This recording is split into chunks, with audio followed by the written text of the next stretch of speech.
আসসালামু আলাইকুম সুপ্রিয় দর্শক শ্রোতা, আশা করি আপনারা ভালো আছেন। এই যে দেখতে পাচ্ছেন, তবে এটা হলো বাটার স্পঞ্জ কেক। কেটে দেখিয়ে দিচ্ছি কেকটার ভিতরে কতটা স্পঞ্জ হয়েছে।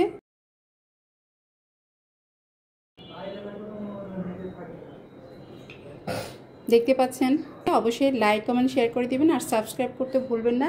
আমি 2 পাউন্ড বাটার স্পঞ্জ কেকের জন্য 1 কাপ ময়দা নিয়েছি, বেকিং সোডা, বেকিং পাউডার, 2 চামচ কর্নফ্লাওয়ার। উপকরণগুলো আমি একটু চেলে নিব, এরকম দানা থাকলে ওগুলো চলে আসবে। চিনি নিতে হবে, যে পরিমাণের ময়দা নিয়েছি ওই পরিমাণে চিনি নিতে হবে। তো এখন এগুলো সবগুলো আমি বিট করে নিব। এর ফোমটা রেডি হয়ে গেছে।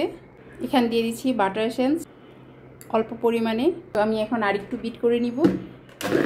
তো আমি বাটারের ফ্লেভারটা দিয়ে দিয়েছি, তো বাটার ফ্লেভারটা খুবই ভালো লাগছে। আমি অল্প করে ময়দার মিশ্রণগুলো দিয়েছি আর আলতো হাতে মিশিয়ে নিতে হবে।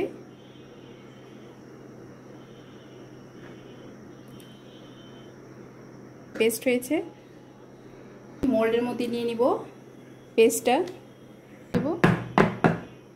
আমি সব ধরনের কেকই চুলায় বানিয়ে নিই, তো এখন আমি চুলাই বানিয়ে নিচ্ছি। এটা ঢাকনা দিয়ে দিব।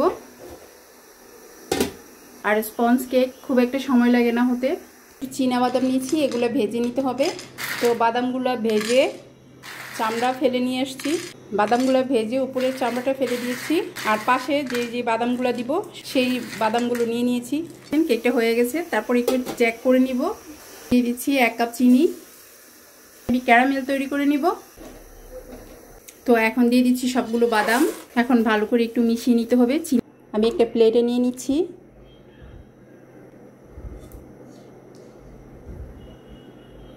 অবশ্যই ছড়িয়ে দিতে হবে। আর আমি প্লেটের মধ্যে একটু করে বাটার মেখে নিয়েছিলাম, যাতে করে উঠিয়ে নিতে আমার কোনো সমস্যা না হয়। এখন আমাকে একটি সস বানিয়ে নিতে হবে, তার জন্য আমি বাটার দিয়ে দিচ্ছি। 2 কাপের চেয়ে একটু কম চিনি দিয়েছি, এটা অনেকটাই গলে গেছে। 1 কাপের মতো হুইপ ক্রিম মিশিয়ে দিতে হবে। তো দেখতে পাচ্ছেন আমার একটা আঠালো সস তৈরি হয়ে গেছে। কেকটা কিন্তু অনেক সফট হয়েছে। আমি কিন্তু আস্তে চাপ দিচ্ছি না, খুব জোরেই চাপ দিচ্ছি। বাদাম আর চিনি দিয়ে মিশ্রণটা তৈরি করেছিলাম, তো ওইটা করতে একটু প্রবলেম হয়েছে, আমার প্লেটটা ভেঙে গিয়েছিল। তো এখন আমি এই জন্য দেখিয়ে দিতে পারিনি।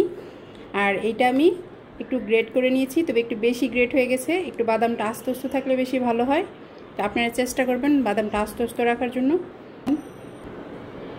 বাটার, হুইপ ক্রিম আর চিনি দিয়ে যে সসটা তৈরি করেছিলাম সেই সসটা দিয়ে দিচ্ছি এখন হুইপ ক্রিমের সাথে। আর দিয়ে দিচ্ছি বাটার ফ্লেভারটা, তারপরে দিয়ে দিচ্ছি ইয়েলো কালার হালকা। এখন আমি আবার বিট করে নিচ্ছি। তো আমি বোর্ডের মধ্যে ক্রিম একটু লাগিয়ে নিয়েছি, সুগার সিরাপ দিয়ে দিচ্ছি, যে সসটা রেডি করেছিলাম সেই সসটা দিয়ে দিচ্ছি বাদাম সসটা। তো এখন আমি এটা ফ্রিজে রেখে দেবো কিছুক্ষণের জন্য। তো ফ্রিজ থেকে নিয়ে এসেছি, এখন ফিনিশিংটা করব। আমার কেকটা ফিনিশিং দিয়ে ফেলেছি আমি। বাদামগুলো একটু সাইডে সাইডে দিয়ে দিব, এই দেখতে পাচ্ছেন।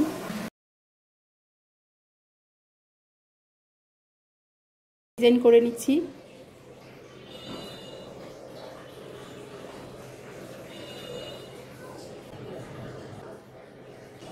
কেমন হয়েছে আপনারা অবশ্যই আমাকে কমেন্ট করে জানাবেন। আর আমার এটা কতটুকু ভালো লাগছে তাও জানাবেন।